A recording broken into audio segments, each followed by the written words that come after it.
grupo com TPM tá aqui. Então, as mulheres responderam o questionário nessa fase aqui. Essas outras mulheres, elas responderam o questionário em outra fase menstrual. Qual é a diferença entre esses dois grupos?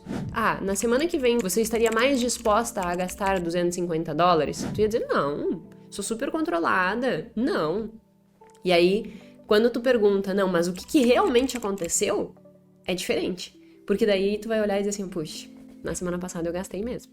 O fato de nós termos uma maior dificuldade de autocontrole faz com que o consumo seja maior. Faz com que nós nos arrependemos mais dos nossos gastos porque a gente gasta de forma impulsiva. Faz com que a gente acabe metendo os pés pelas mãos.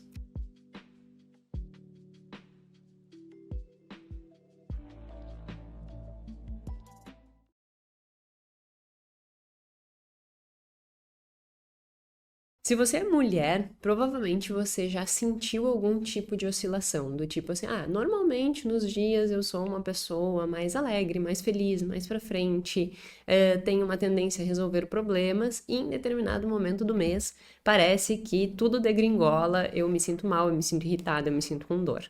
E isso influencia tanto na forma como se sente, como interpreta o mundo e as coisas que acontecem na sua volta, né? E se você é homem, provavelmente, ao conviver com outras mulheres, você também já percebeu essas oscilações. Do que eu estou falando? Eu estou falando da fatídica TPM. Eu, Jéssica, por exemplo, tenho uma TPM bem forte, eu tenho uma oscilação bem forte de humor, uma oscilação de irritabilidade, e isso altera a forma com que realmente eu me sinto e eu vejo o mundo. E por que eu tô trazendo esse tema e o que esse tema tem a ver com finanças comportamentais, comportamento e dinheiro? Porque quando a gente tenta entender o nosso comportamento e exercitar o autoconhecimento, e nós não percebemos os aspectos que nos influenciam, isso acaba tendendo, né, a amplificar a repercussão daquele aspecto e nós não conseguimos contornar isso, porque a gente não sabe de onde vem. Então, se tu não entende que na tua TPM tu tem uma probabilidade maior de irritabilidade, uma maior probabilidade de não resistir a tentações e isso acaba impulsionando inclusive o teu consumo, pode ser com que isso aconteça e você nem perceba o motivo. Agora, se você souber como que você se comporta na TPM e você mulher e você homem também aprender a lidar com essas circunstâncias, entender que isso existe, a gente consegue melhorar nosso processo de tomada de decisão, a gente consegue controlar mais os nossos impulsos de compra, de comida, nós conseguimos controlar melhor as nossas relações sociais e é sobre isso que eu vou falar hoje. Eu e Jéssica, né, tenho uma TPM bem forte, como eu disse, e acaba que eu percebo essas oscilações. E o Guilherme percebe essas oscilações. Eu vou falar sobre isso também, né? Como que os homens interpretam essas oscilações das mulheres e o que influencia isso no relacionamento. E não só no relacionamento amoroso, mas no relacionamento social também, né? Porque não precisa ter um relacionamento amoroso. Pode ser você, o homem, trabalhando com uma mulher e você, ao entender o que acontece com essa mulher no período pré-menstrual, você vai conseguir contornar alguns aspectos que talvez, se tu não tiveres esse conhecimento, tu vai olhar e dizer assim, que mulher louca, insuportável, cala a boca. E isso não melhora em nada, as relações não melhoram em nada, a tomada de decisão. Então, o objetivo desse podcast é justamente falar um pouco sobre como que o ciclo menstrual das mulheres altera o comportamento delas, altera os aspectos psicológicos e altera a tomada de decisão, incluindo principalmente, né, que é aqui sempre o nosso tema, a tomada de decisão financeira.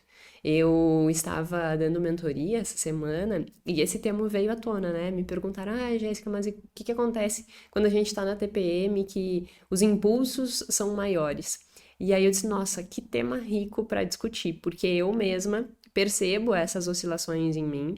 Então, eu acho que é um tema muito rico, tanto para as mulheres se entenderem, quanto para os homens entenderem esse contexto e também poderem ajudar. Espero que tu goste desse episódio. É um episódio um tema um pouco diferente, mas é interessante entender esses aspectos e desenvolver cada vez mais o nosso autoconhecimento. Então, chegamos no nosso 80º episódio do podcast Mais Que Finanças, o podcast em que a gente fala muito mais do que números. Nós falamos sobre comportamento financeiro. Se você está aqui pela primeira vez, meu nome é Jéssica Câmpara, sou doutora em finanças comportamentais, toda terça-feira às 19 horas, há 80 semanas estamos aqui com um episódio novo, buscando sempre o que tem de mais novo dentro da teoria de finanças comportamentais e trazendo de uma forma simples e aplicável na sua vida, sempre com embasamento científico. Então, minha grande responsabilidade aqui é fazer com que pesquisas científicas tão úteis, tão interessantes, que na maior parte das vezes ficam só centralizadas no meio acadêmico, possa romper a fronteira das universidades e servir, né, e ser útil para a vida de cada um que me assiste aqui. Então, espero que você também aproveite desse conteúdo para melhorar a sua vida, melhorar a sua tomada de decisão e, consequentemente, sua qualidade de vida, seu bem-estar. É isso que se propõe o podcast Mais Que Finanças. Aproveitando, inclusive em relação a isso, né, se tem algum tema que você acha muito interessante que eu ainda não trouxe aqui, pode deixar nos comentários sugestões, elas serão muito bem-vindas. Depois de 80 episódios já tem muito conteúdo, né, mas sempre é interessante que nós possamos ter essa relação mesmo, assim, de que eu consiga entender quais são as demandas de vocês e que eu traga cada vez mais coisas que realmente possam ser úteis. Então, coloca aí nos comentários o que você acha que pode ser interessante.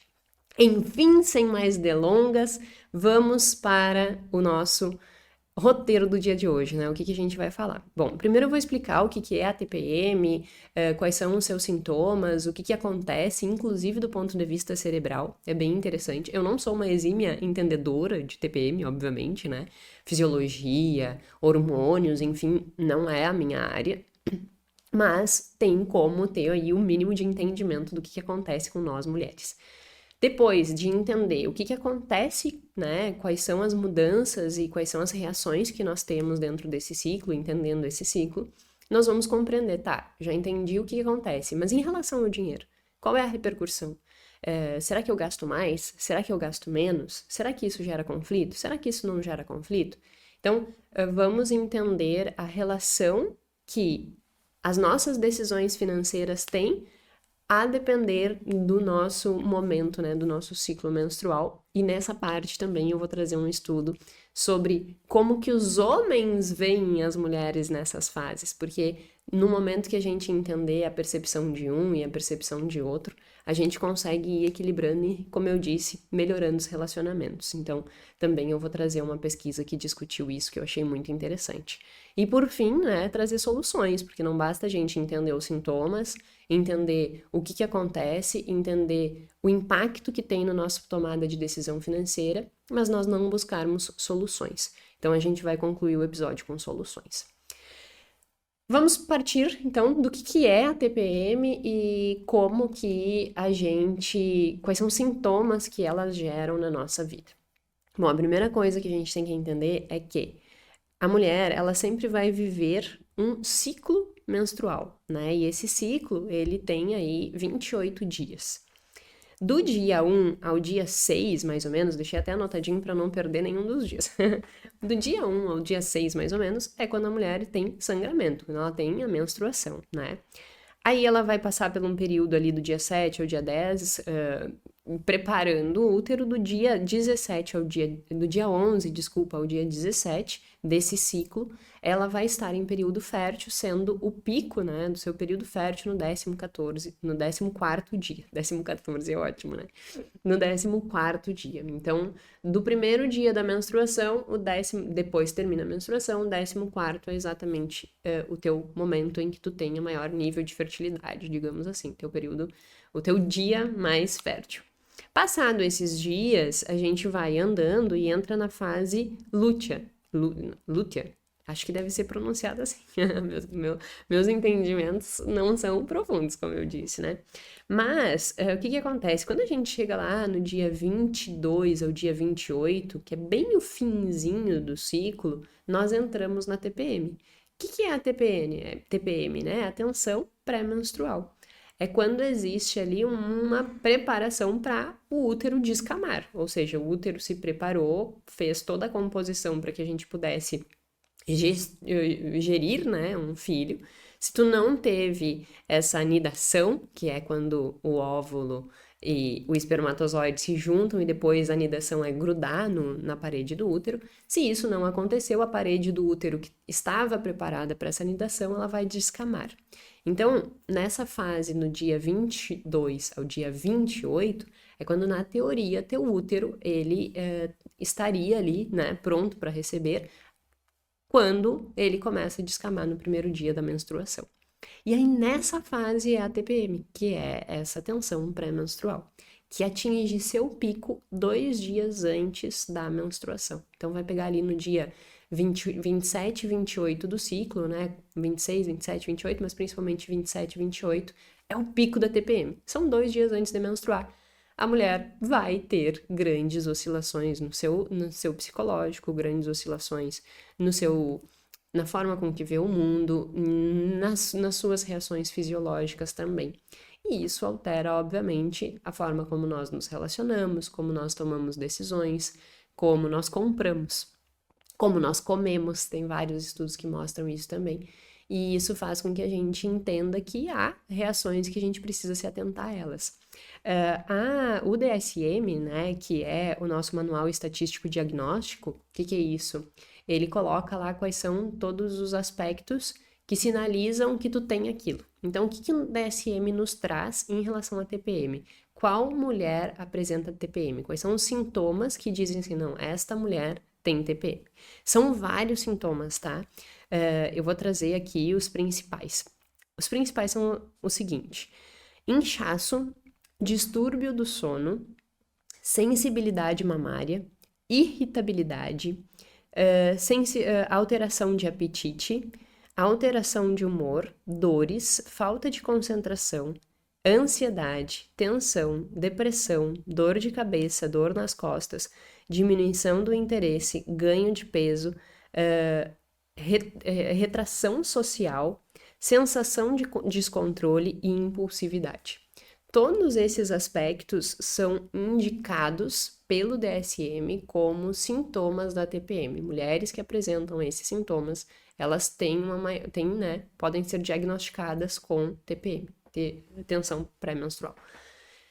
Vamos tentar olhar na prática esses sintomas para que a gente consiga tornar o negócio um pouco mais palpável e não uma lista de sintomas, né?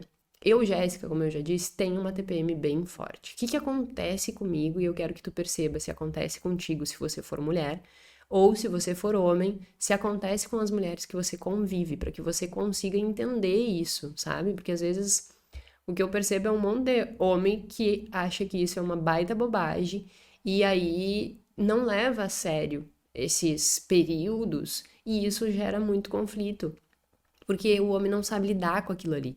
A mulher já tá numa fase extremamente irritada e o homem, ao invés de ajudar, atrapalha. Então, assim, homens, entendam isso, porque isso muda a forma com que vocês se relacionam com as mulheres. E isso é muito importante para que a gente, no relacionamento, melhore o nosso relacionamento, no trabalho, a gente consiga ajudar e não atrapalhar, né? Nas relações sociais, familiares, para que a gente também seja mais compreensível, que a gente consiga entender e ajudar. Então, compreendam esses contextos. Dando o meu exemplo propriamente dito. Nesses 2 dias antes da menstruação, o que acontece comigo? E aí eu quero que você avalie contigo, e como homem eu quero que você olhe para as mulheres que você conviva, como eu já disse. Eu fico muito mais irritada, mas é uma irritação que vem de dentro, entendeu? Assim, não tem um motivo para eu estar irritada. Eu só estou irritada. E é aqueles dias que, assim, não, não brinca comigo, não fala nada que eu, na teoria, saberia lidar, ou algo que realmente, assim, tá fora do que para mim é o correto, entendeu? Ao longo da minha vida, eu fui me melhorando muito em termos de flexibilidade. Eu era uma pessoa muito só preto no branco, é assim e pronto, e eu não quero escutar, e eu não quero saber, e é isso, muito inflexível, sabe? E ao longo da vida eu percebi que essa inflexibilidade nesse nível não me fazia bem. E o que acontece? Quando eu entro numa TPM, é como se essa característica minha de inflexibilidade, que ela já existe, né? Que hoje eu aprendi a lidar com ela, que é ter flexibilidade cognitiva diante do contexto. A gente tem que entender que nem sempre é exatamente como a gente quer ou exatamente como a gente acha que tem que ser, que as coisas variam e que a gente tem que aprender a viver nessas variações. Mas quando eu tô em TPM, eu fico menos controlada nesse sentido. É como se essa minha característica, que já é uma característica normal, ela se predominasse. E aí eu volto a ser mais inflexível, eu volto a ser mais rígida, eu volto a ser mais respondona, diria minha mãe. Eu volto a ser mais intransigente. Então, nessas fases, coisas que eu lidaria de uma forma muito coerente, racional, que eu saberia conduzir, nesses 2 dias eu fico, por exemplo, assim, uma reunião de fim de mês aqui na Plano A, né? Se ela acontece na minha TPM, pode saber que eu vou falar coisas que eu não falaria em outra reunião. Aí, nesses dias, o Guilherme disse assim, amor, deixa que nessa, né, eu conduzo, porque dali a pouco eu vou falar coisas desnecessárias ou que nem tem tanta importância assim e que daqui a pouco pode gerar algum contexto de conflito que não precisaria, só porque eu tô irritada, entendeu? Então a gente tem que se perceber. Hoje em dia eu consigo muito me perceber. Nossa, eu tô em TPM, eu tô irritada. Então, assim, eu vou evitar falar, eu vou evitar dar respostas, eu vou evitar tomar decisões que sejam importantes. Espera, são só 2 dias, passa rápido. Espera aquilo acalmar. E o pico normalmente é em um dia, né? Aquela coisa, ai, que eu quero matar o mundo. Acontece em um dia. Então, eu gosto muito da frase: respira e não pira, respira e não pira, respira e não pira, fecha a boca, amanhã resolve. Por quê? Porque eu consegui entender como que eu funciono. E ao entender como eu funciono, eu consigo contornar essas situações. Então, isso é um traço muito forte em mim e em boa parte das mulheres que têm TPM, a irritabilidade. E essa irritabilidade leva a falar coisas completamente desnecessárias e menor flexibilidade. Então, isso é uma característica que acontece e que pode gerar conflito. Outra característica que acontece, e aí isso não tem um padrão, é uma maior alteração de humor. E é muito interessante isso, que assim, não existe um padrão fixo da TPM, entendeu? Por exemplo, tem meses que eu vou estar muito mais irritada, tem outros meses que eu vou estar muito mais afetada emocionalmente. O que eu quero dizer com afetada emocionalmente? Que coisas que naturalmente não me gerariam nenhum tipo de emoção, que coisas que não influenciariam no meu humor, naquele dia influencia. Então, sei lá, tá? Eu estava andando na estrada, furou o pneu. Num dia normal, hoje, a Jéssica já tendo equilíbrio emocional, porque antigamente eu era surtadinha nesse sentido também, em qualquer fase do mês. Porque, como eu disse, eu era mais inflexível, né? Eu fui trabalhando essa característica em mim. Mas digamos que eu estou andando de carro e eu furo o pneu. Se eu furar o pneu no dia que eu tô em TPM, eu sobrevalorizo aquele problema. Então, aquele problema que era só para o carro, troca o pneu e segue a vida, aquilo ali vai se tornar um grande problema. Meu Deus, olha só, eu furei o pneu do carro e vai me atrasar nisso e vai me atrasar aquilo. Tá, mas para aí. Tu vai mudar o contexto? O pneu já tá furado. Sai, resolve e volta à vida, né?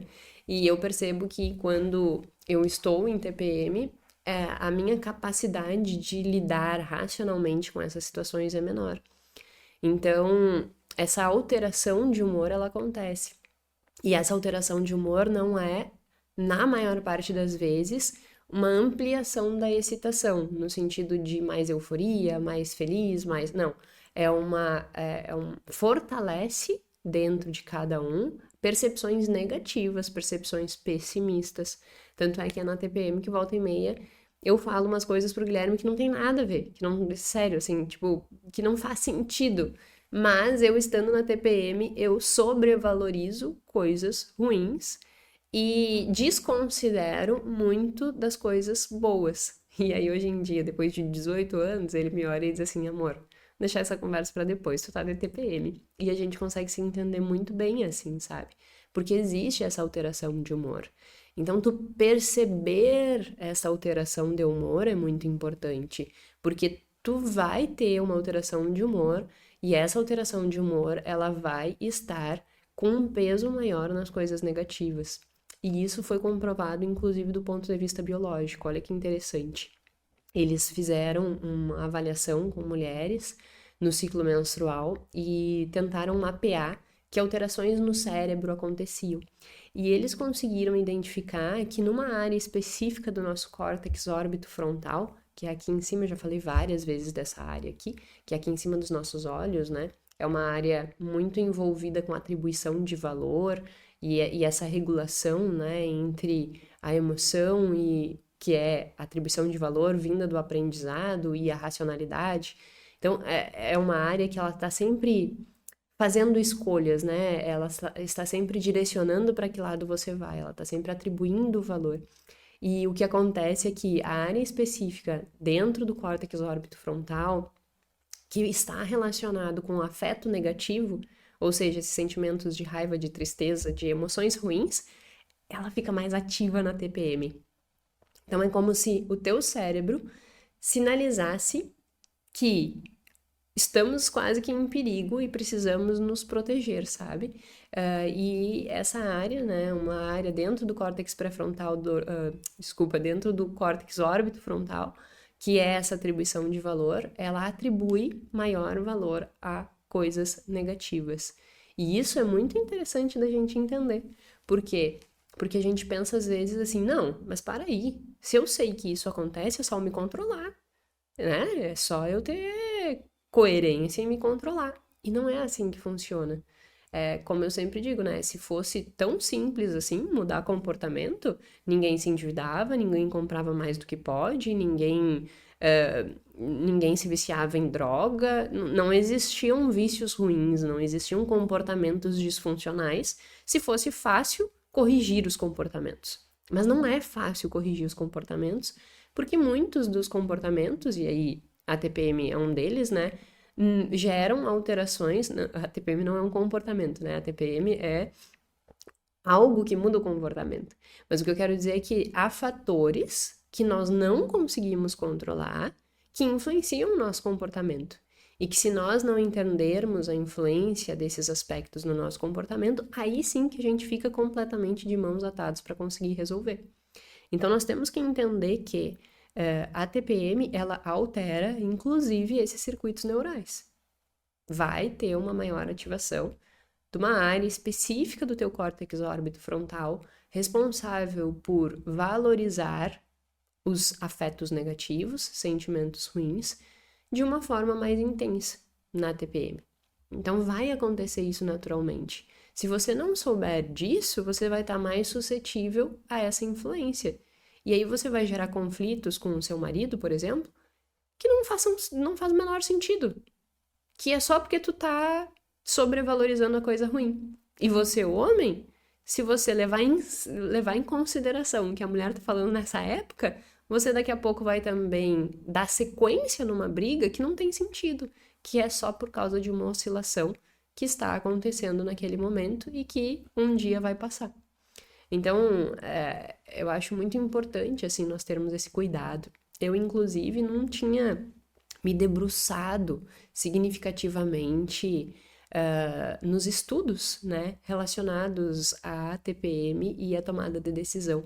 E eu achei muito interessante, assim, porque, por exemplo, quando a gente estuda as diferenças comportamentais de homens e mulheres com o dinheiro, nós deveríamos colocar a TPM sempre como um fator de correção.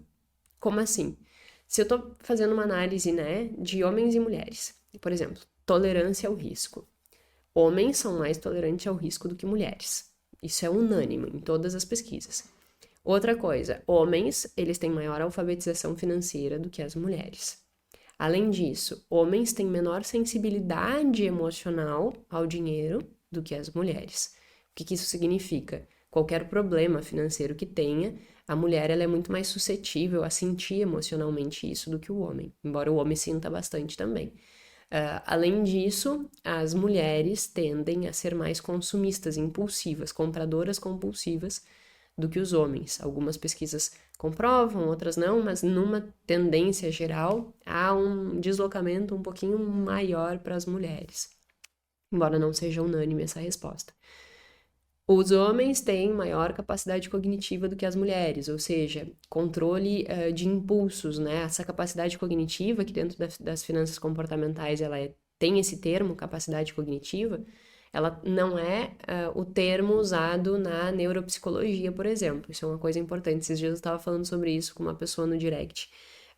Nas finanças comportamentais, a capacidade cognitiva, ela é entendida sobre a ótica da tua capacidade de conseguir inibir respostas automáticas.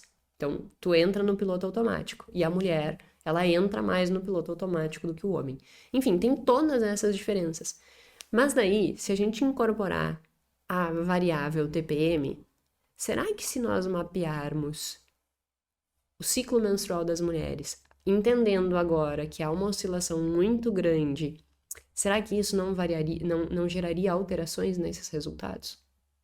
E isso me chamou muita atenção, porque eu mesma já fiz muitas pesquisas de diferença de gênero, né? Entendendo todos esses aspectos, alfabetização financeira, bem-estar financeiro, tolerância ao risco, materialismo, compra compulsivas. Já fiz muitos estudos fazendo essa distinção, qual é a tendência do homem apresentar, qual é a tendência da mulher apresentar. Só que talvez nós teríamos dados muito mais fidedignos, dados muito mais coerentes, se nós levássemos em consideração a fase menstrual da mulher. Enfim, é só um devaneio meu de pesquisadora, assim, sabe? Que eu fico pensando que, assim como o sono influencia muito na tomada de decisão e ele sempre deveria ser incorporado nas pesquisas de tomada de decisão, daqui a pouco o ciclo menstrual da mulher também deveria. Devaneios científicos. Voltando, né? Saindo do devaneio científico e voltando para esse aspecto de alteração do nosso cérebro. Esse entendimento permite que a gente agora olhe com outros olhos. E é importante dizer assim, né? Não é que a partir de agora a gente vai justificar as nossas loucuras. Eu digo loucura porque eu realmente fico meio... extrapolo o que eu deveria extrapolar, né? O meu comportamento, as minhas falas. Então, assim, não é que a partir de agora que a gente entende que existem essas oscilações, nós vamos justificar os nossos loucuras, os nossos devaneios com base nisso. Esse entendimento, eles nos serve para, bom, eu sei que eu tenho essa tendência, então nesses períodos eu tenho que me cuidar mais. Nesses períodos eu tenho que ajustar o meu ambiente para não me colocar em situações que eu sei que eu vou ter que dar a minha opinião, que eu sei que eu vou ter que fazer algumas coisas, que daqui a pouco eu vou me posicionar de uma forma errônea porque eu estou em TPM. Então, não serve como justificativa, mas serve como autoconhecimento para te mudar o teu contexto. Isso tanto para a mulher quanto para o homem também olhar para isso e dizer assim, ó, calma, pera, respira e não pira, vamos deixar para falar sobre isso amanhã, entende? Então é nesse sentido e não no sentido de desculpa. Mas que existem todas essas oscilações e que essas oscilações influenciam nos nossos aspectos psicológicos, na nossa tomada de decisão e no nosso comportamento, isso é já estabelecido e realmente acontece, e aí a gente tem que aprender a lidar com isso. Tendo esse entendimento, a gente tem que olhar, ok, eu já entendi que existe tudo isso, existe todas essas oscilações, como que isso influencia no consumo?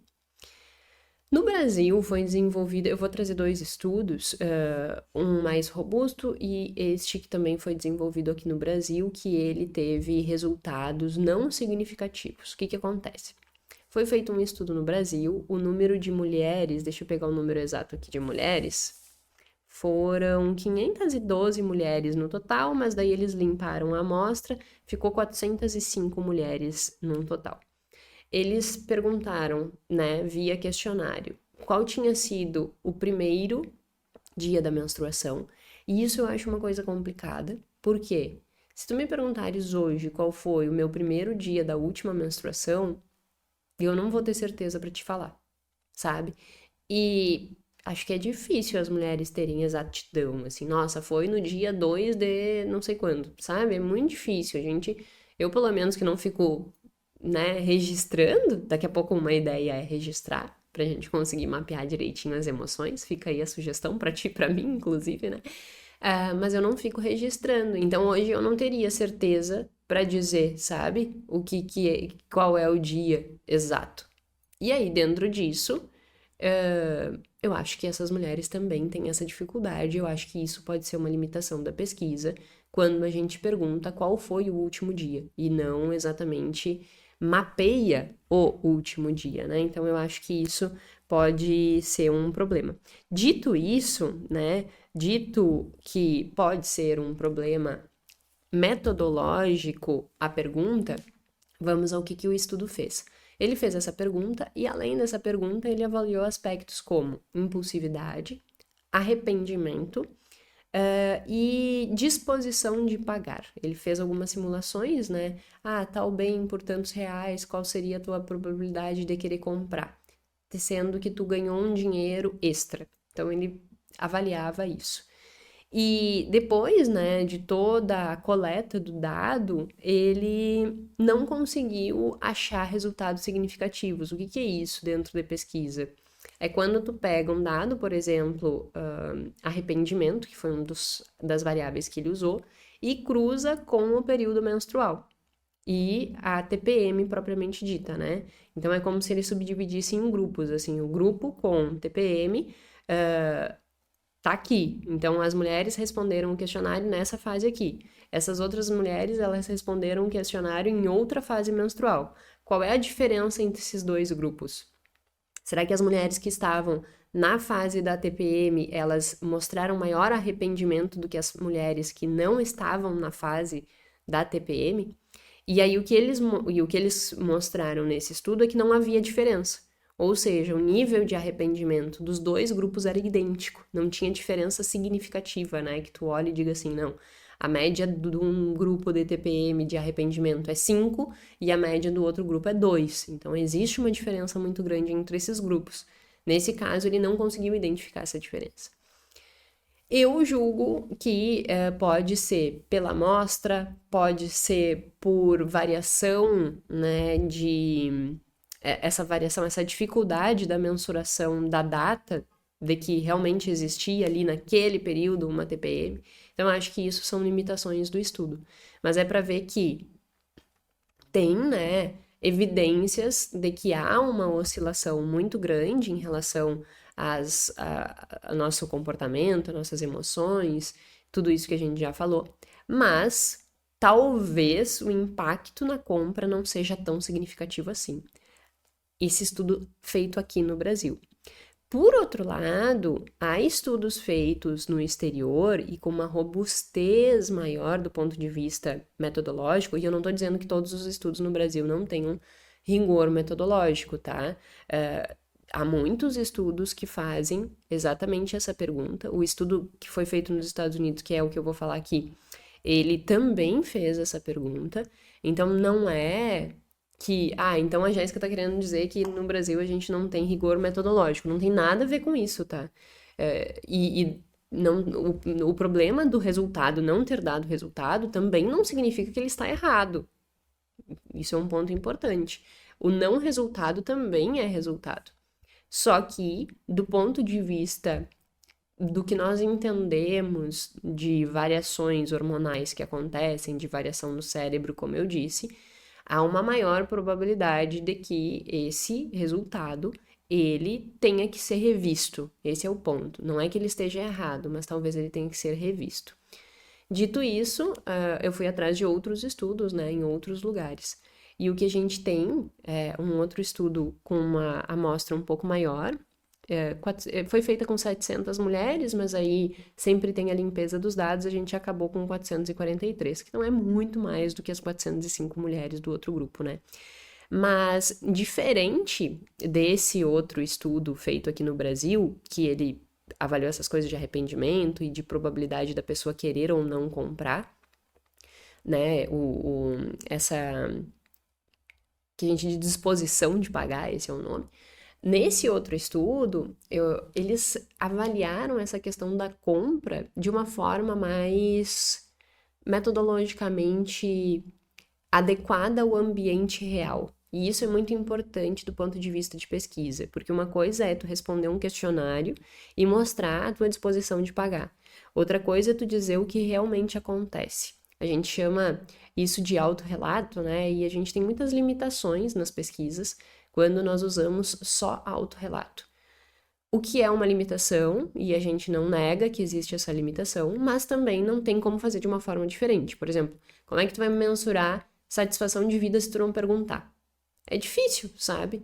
Simplesmente a gente tem uma limitação, porque eu não consigo medir assim que nem eu vou pegar o sangue e vou conseguir entender o que que acontece, quantas, sei lá, como é que tá ali glicose no sangue. Eu tiro o sangue e eu consigo mensurar. Agora, eu não tenho uma coisa que eu consiga mensurar satisfação de vida, bem-estar. Então, eu tenho que perguntar. Dito isso, existe a limitação, mas também a gente não tem uma outra forma de corrigir essa limitação.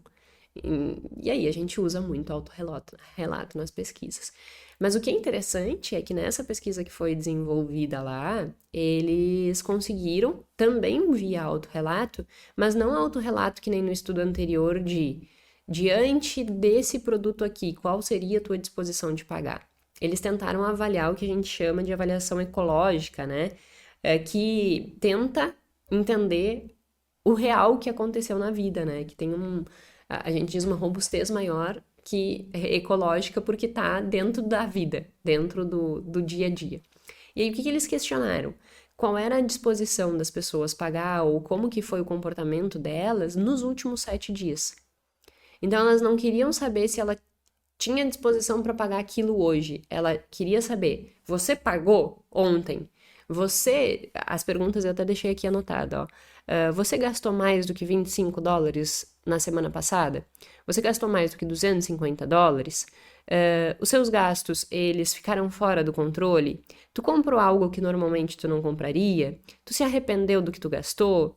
Tu se preocupou mais com o teu dinheiro? Então, foram essas perguntas, sabe? Aí é mais fácil da gente ter essa validade ecológica. Por quê? Porque a pessoa não tá pensando se ela teria. Ah, na semana que vem você estaria disposta.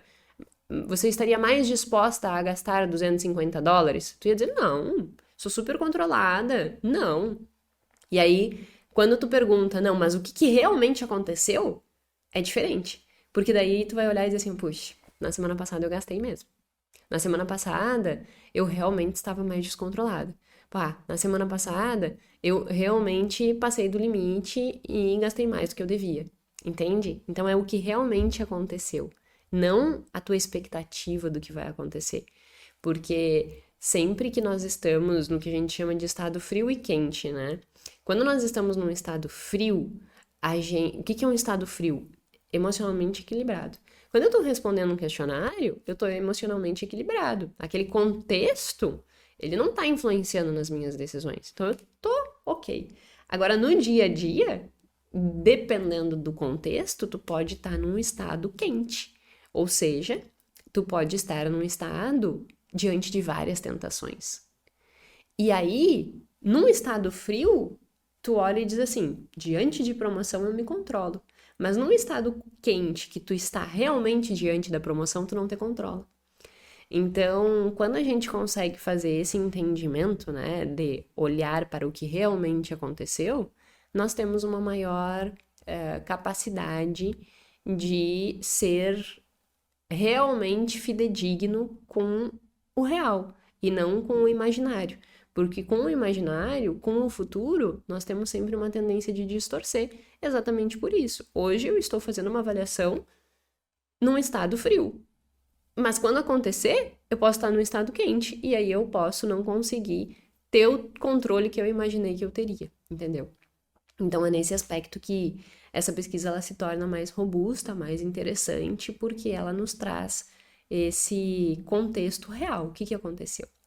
E aí também, além disso, né, eles avaliaram outros tipos de variáveis, assim, avaliaram se as mulheres elas teriam mais exagero, mais preocupadas, mais propensas à depressão, maior gastos compulsivos, e o que que eles conseguem ter de resultado. Aí um outro ponto importante, além de perguntar, né, se as mulheres, qual foi o último dia da mulher menstruar, eles também pegaram mulheres que usavam o aplicativo, um aplicativo, se não me engano, o nome é Flow. eu não sei se tem no Brasil, teve um aplicativo que eu já baixei no telefone para acompanhar. Tem vários que fazem isso, eu acho que é Flow o nome do aplicativo.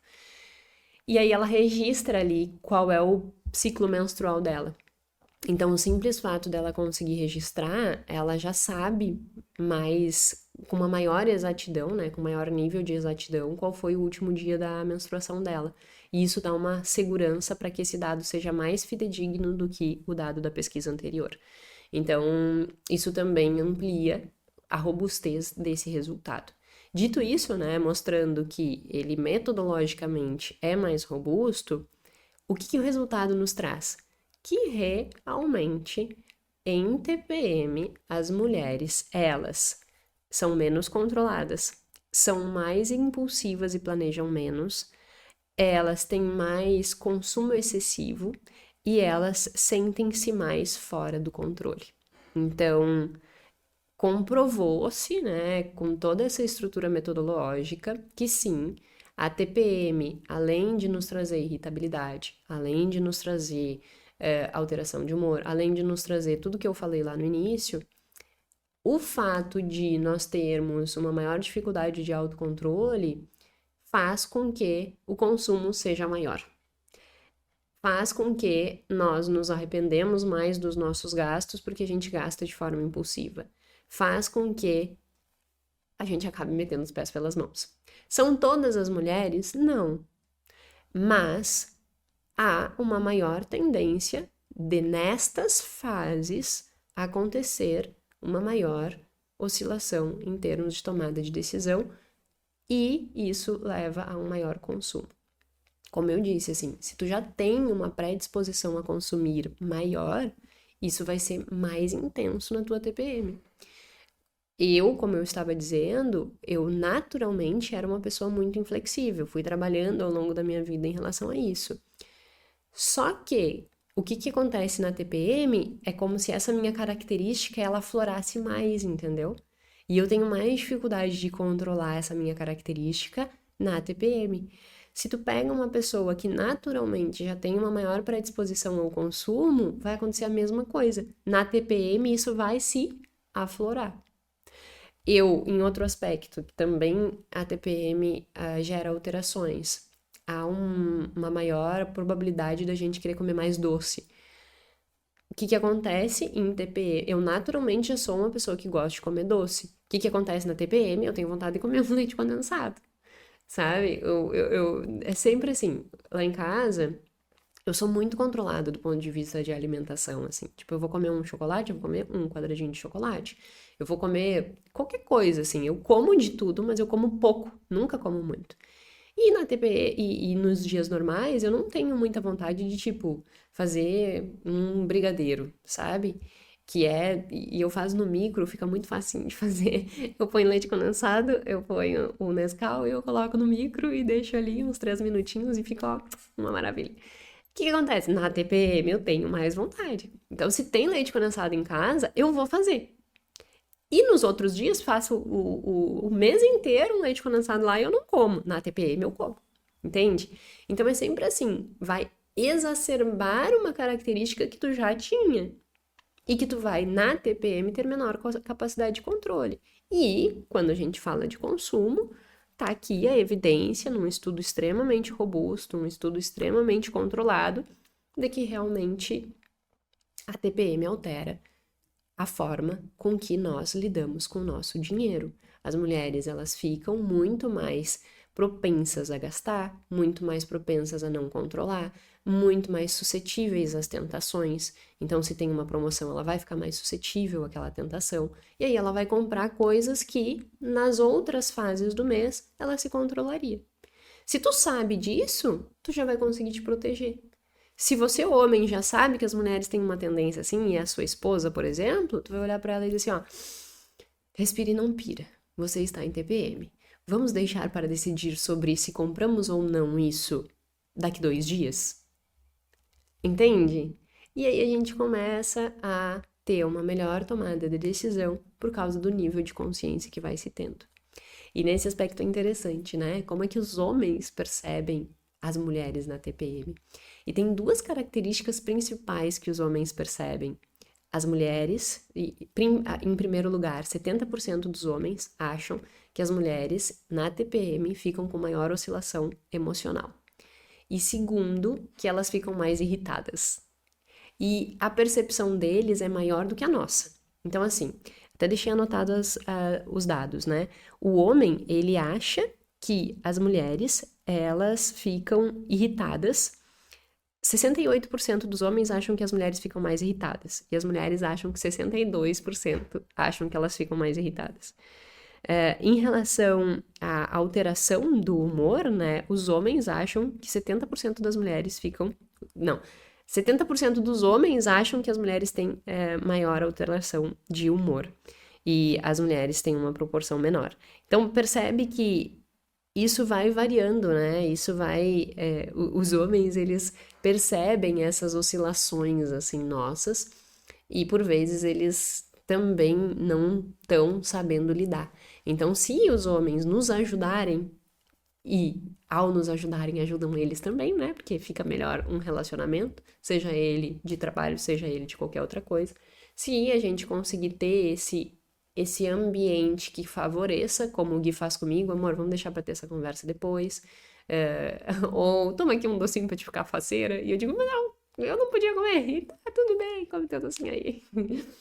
Né? A gente vai tentando levar a coisa de uma forma mais leve, assim, para que não fique pesado e chato e ruim, sabe?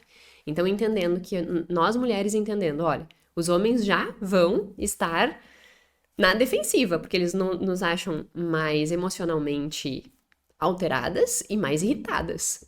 Então, eu também já tenho que, como mulher, entender que, olha, eu tenho que conversar, eu tenho que ser transparente com o que eu tô sentindo e vamos evitar conversas difíceis nessas fases, porque daí a gente consegue equilibrar esse relacionamento. Então é interessante, né, que esse autoconhecimento, ele ajuda também nessa dinâmica social de homens e mulheres. Os homens melhoram, as mulheres melhoram. E um outro ponto na melhora dessa dinâmica social é no trabalho. Teve um estudo que foi feito com 1867, né, usuários também do aplicativo. E, ai, olha só, eu agora que eu olhei ali do aplicativo, eu acho que eu confundi. Eu confundi as pesquisas. Aquela pesquisa que eu estava comentando, né, que mostra que as mulheres gastam mais mesmo, elas não usaram o aplicativo. A que usou o aplicativo foi a que fez um estudo sobre trabalho, como que a menstruação, como que o ciclo menstrual influencia na capacidade laborativa das mulheres e como que influencia no absenteísmo, nas faltas do trabalho, né? Viu só? Eu fico lendo um monte de trabalho e aí daqui a pouco eu misturei um resultado com outro resultado. Aquele outro estudo, a forma que ele mensurou era também com a pergunta sobre, né, a solicitação do início da menstruação. Então, né, tem a mesma limitação que o estudo anterior. O que ele ganha é justamente nessa condição de ter perguntado para essas mulheres se elas tinham ou não gasto, né? E não previsto, mas se elas tinham ou não gasto. Esse estudo do trabalho usou exatamente esse aplicativo, usou esse Flow. E aí, ele avaliou a questão do absenteísmo e do desempenho no trabalho. E 42% das mulheres indicaram que elas já faltaram ao trabalho em decorrência disso, e que mesmo quando elas estão trabalhando, e aí um outro percentual, elas percebem que diminui o nível de produtividade. Porque a gente perde um pouco a capacidade de concentração. Até porque tem dor. Muitas mulheres sentem dor. Seja dor de cabeça, seja dor abdominal, seja dor nas costas. Nesse período tem uma tendência a ter uma dor nas costas. Então, isso faz com que isso altera, né, a capacidade laborativa das mulheres.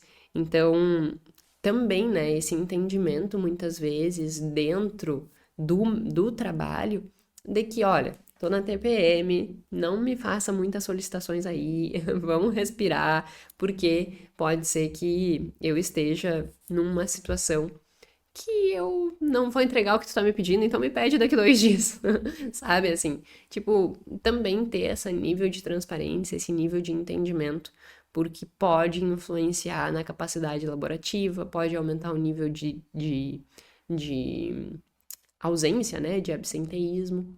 Então, nós temos que ter também este entendimento. Eu percebo claramente, assim, é impressionante. Eu produzo menos. Eu consigo me concentrar menos. Eu fico mais amolada, querendo ficar quietinha. Então, é nítido que eu tenho essa dificuldade. E aí depois pega ainda o dia de cólica, aí também não é bom. Então, acontece. Ah, isso gera muitos prejuízos? Não, é 2 dias, sabe? É a gente saber lidar com esse dia. É, na nossa organização, e os homens, ao também, por exemplo, um chefe, né? Digamos que eu trabalhe e quem é o meu supervisor é um homem. É dizer que naqueles dias, olha, é melhor eu ficar hoje nas tarefas mais operacionais, porque tarefas estratégicas eu não tô com muita capacidade para conseguir ter boas ideias. Eu faço isso.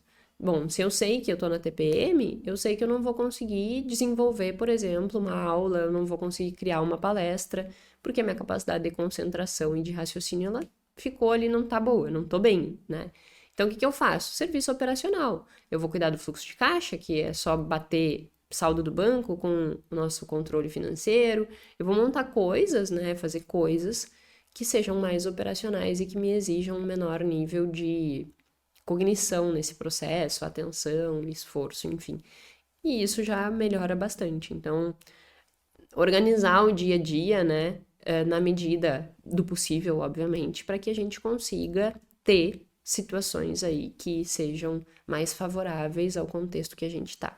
Mais uma vez, não é justificativa, mas o estudo mostra, e esse não é o único, tem revisões sobre o desempenho no trabalho e na relação da TPM que mostram que isso é real. Então, isso mais uma vez, né? Daqui a pouco, isso pode ser um fator que faça com que, não é o que o estudo mostra, eu estou extrapolando, mas pode ser um fator que faça com que tu olhe e diga, nossa, então é por isso que eu não ganho mais, ou isso ou aquilo, né? E não tem nada a ver com isso, mas é uma questão de a gente entender que nessas fases terá essa oscilação. E que nessas fases também no trabalho, tu não pode ir querer, por exemplo, assim, ó, tô insatisfeita no trabalho, não sou reconhecida. Aí na TPM, quando explode tudo, né? As emoções ficam à flor da pele. Aí tu vai querer conversar sobre que tu não é reconhecida nesse dia. É óbvio que não, entendeu? Então, assim, respire e não pira. Vamos fazer as coisas nas datas certas, porque isso vai amenizar conflitos e vai melhorar a tua vida, tá? Entenda o ciclo que você está vivendo, e isso é dentro de um mês. Ok, entendi tudo isso, entendi que tem irritabilidade, entendi que existe alteração emocional, entendi que há estudos que mostram que não, mas há estudos com maior robustez metodológica que mostram que sim, que há uma alteração no meu comportamento financeiro, que há um maior nível de impulsividade, que há um maior descontrole, que há uma maior preocupação, que existe tudo isso, que eu tenho maiores dores, enfim, maior desconforto. Isso a gente já entendeu. Que eu trabalho menos, que eu falto mais trabalho, tudo isso a gente já entendeu. Mas qual é a solução?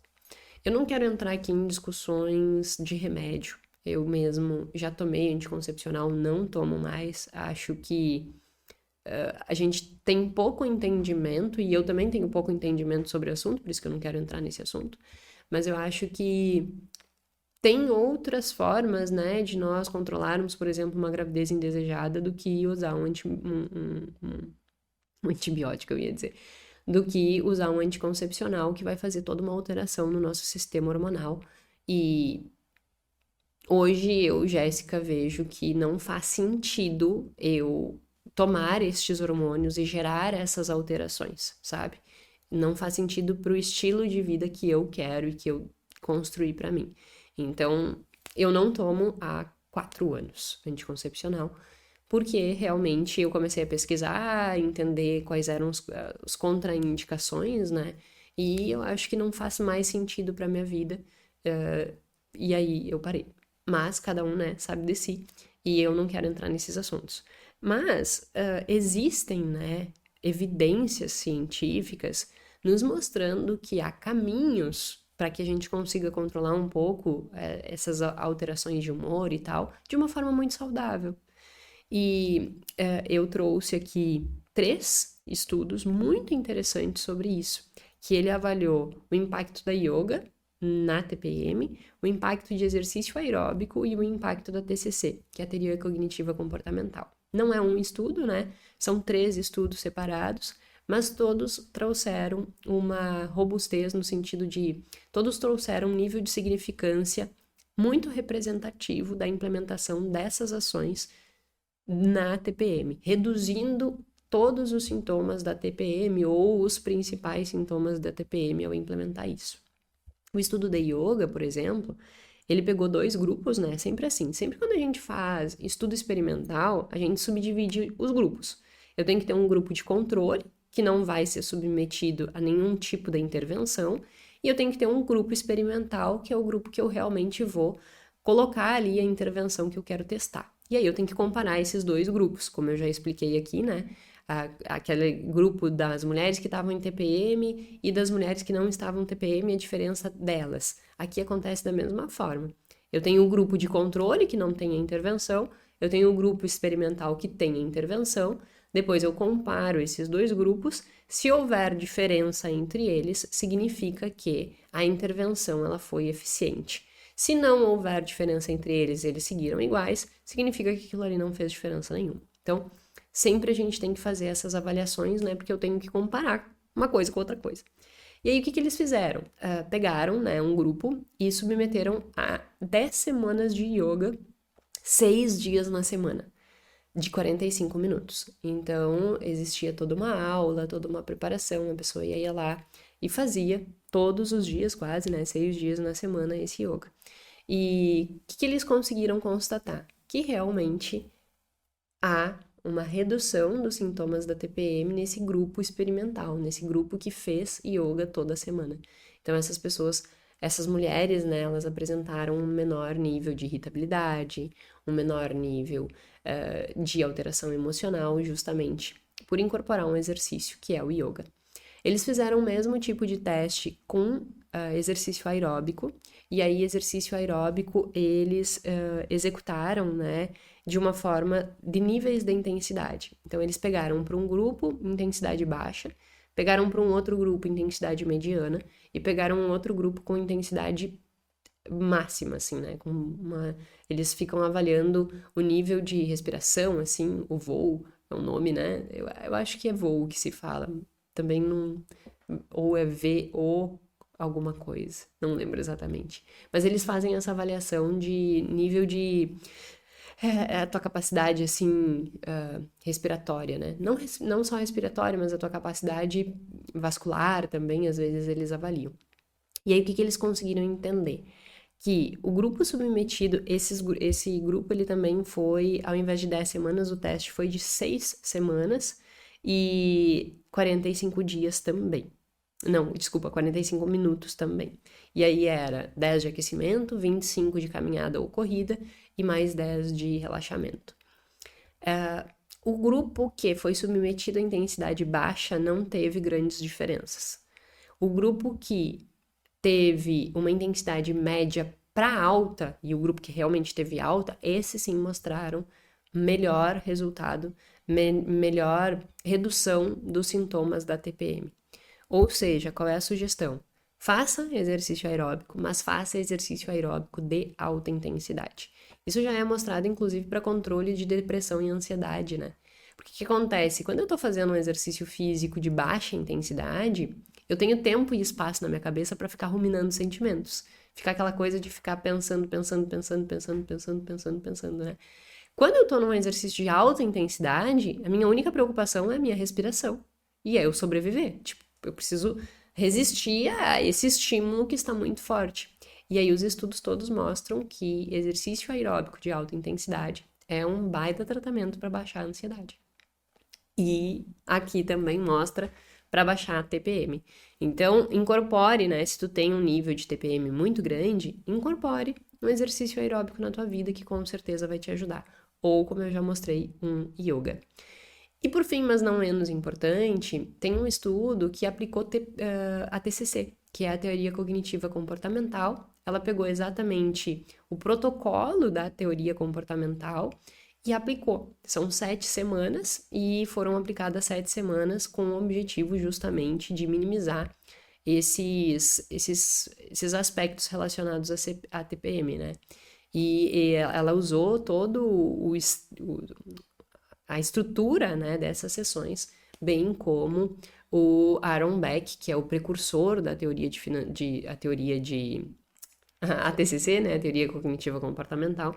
Ela aplicou justamente todo o script proposto pelo Aaron Beck. Os resultados também foram excepcionais. Aconteceu redução ou remissão, como eles falam nos estudos, dos sintomas da TPM para quem fazia terapia com o objetivo de redução desses sintomas. Então, o que a terapia se propõe nesses aspectos, né? A trabalhar pensamentos automáticos, para que tu consiga não distorcer a realidade nesses momentos. A primeira sessão, por exemplo, ela é destinada para fazer o que a gente fez aqui, entender o que gera, né? Quais são os aspectos, o que realmente vai gerar de alteração no meu dia a dia, no meu comportamento, nas minhas emoções, ter a TPM. Esse é a primeira fase, eu entender que isso vai me influenciar. Depois eu entender quais são as minhas crenças, o que eu acredito sobre isso e como que eu me sinto com isso. E aí depois ir corrigindo esses pensamentos automáticos e estabelecendo técnicas, né, ferramentas para que eu vá corrigindo esses padrões mentais e amenizando esses sintomas. E também a eficiência da aplicação foi bem grande.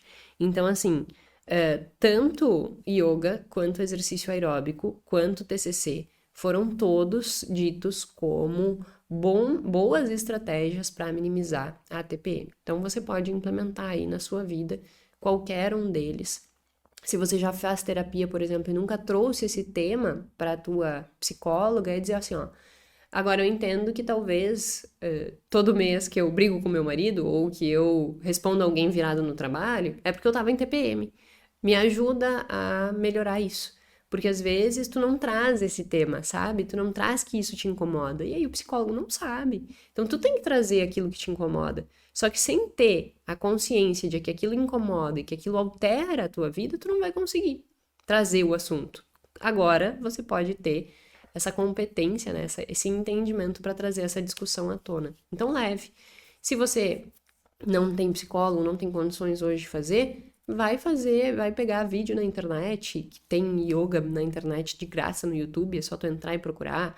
Vai fazer um exercício aeróbico, correr na rua, caminhar na rua, que também é de graça, porque isso, sem dúvida nenhuma, vai atenuar esses sintomas e vai fazer com que tu viva melhor, vai fazer com que tu consuma menos, vai fazer com que tu seja menos impulsiva, tenha menor irritabilidade. Eu percebo muito, assim, que o nível de consciência que eu fui ganhando ao longo da minha vida em relação ao impacto disso, as oscilações que eu tenho, melhorou muito a minha qualidade de vida. Porque hoje eu sei quando eu tô na TPM, eu sei que eu vou ter maior irritabilidade, eu sei que eu vou ter maior flutuação, e eu vou contornando o meu ambiente para que isso não gere tanto impacto, assim como o Guilherme também sabe, e ele me ajuda nisso. Então, é um combo, sabe? Não é só a mulher ter a consciência, mas é o homem também entender que para que os relacionamentos eles sejam maduros, o homem tem que saber lidar com isso. Porque essas oscilações vão acontecer, mesmo que a gente não queira. Elas vão acontecer. O que nós precisamos é saber lidar com elas, porque isso vai melhorar a nossa tomada de decisão, vai melhorar a nossa consciência de consumo e vai melhorar a nossa relação com as pessoas e, consequentemente, nossa qualidade de vida, nosso bem-estar. Então, eu sei que é um tema um pouco diferente, né, do que normalmente eu trago, mas eu acho que é um tema relevante para que a gente possa pensar, refletir sobre isso, já que meu objetivo aqui é sempre fazer com que tu melhore as tuas decisões e melhore o teu bem-estar. Então, espero que esse episódio tenha trazido, né, todos esses aspectos para você e que tenha sido relevante esse novo aprendizado e que você possa implementar algumas das estratégias que eu trouxe aqui e melhorar a sua vida. Seja você homem ou seja você mulher. Mas que a gente, se você for mulher, implementar, se você for homem, ajudar nesse processo, porque vai ser importante. Tá certo? Meu muito obrigada e até a semana que vem.